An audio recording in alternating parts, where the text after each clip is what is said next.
welcome to my channel. I am Tanveen Pindra and today I'll be talking to you about how I was able to clear my CS exams in just 3.5 years and was able to score exemption in more than 10 subjects.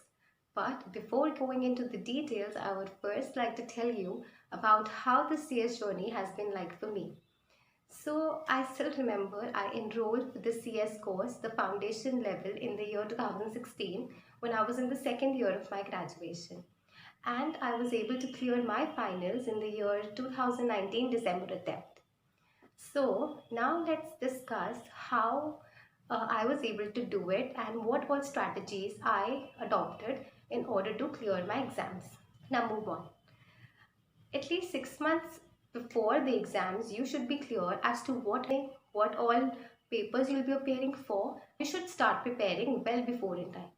पर कुछ लोगों को ऐसा लगता है कि अभी तो बहुत टाइम है, 6 मंथ्स पड़े हैं तो 2-3 महीने पहले पढ़ेंगे तो हो जाएगा, पर ऐसा नहीं होता. You at least need 6 months to devote into your studies consisting of your initial studies and as well as your revision.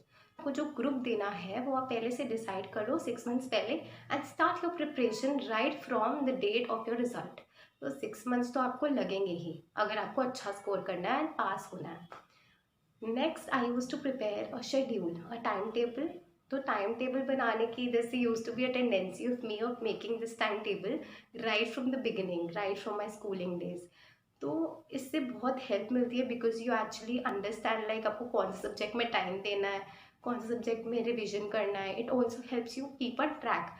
कई बार ऐसे होता है कि जैसे हमने कोई टाइम टेबल बनाया and we are not able to do it क्योंकि कोई और काम आ गया, कहीं जाना पड़ गया, तो आपको ऐसा होता है कि आपको वो भी कवर अप करना है एक्स्ट्रा टाइम से. सो ऐसे आपको प्रॉपर आपका शेड्यूल बना होगा तो आपको पता होगा कि आपने कौन सब्जेक्ट में कौन सा कितना टाइम दिया है, कितना और देना है, and then it also helps you keep on track.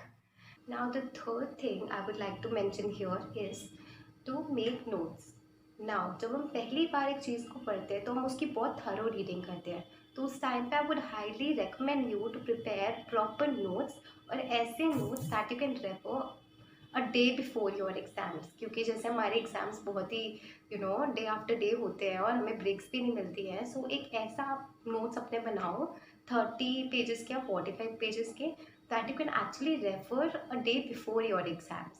अब इस केस में you should jot down all the important points of your subject, and ऐसे कि मतलब आपको वो पढ़ के पूरा याद आ जाए, पूरा वो चैप्टर कि ऐसे सब हुआ था. तो उसमें सारे इंपॉर्टेंट पॉइंट्स आप लिखो, बिकॉज एग्ज़ाम से पहले आपके पास बिल्कुल टाइम नहीं होगा कि आप अपनी 500 और 1000 पेजेस की बुक उठाकर पढ़ने बैठो.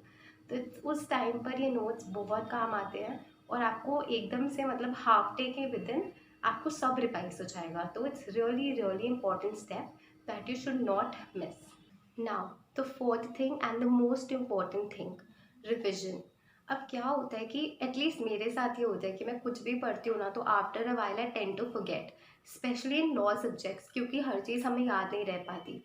तो it's really important in that case कि आप कॉन्स्टेंटली रिविजन करते रहो हर सब्जेक्ट का ताकि आपको याद रहे सब कुछ.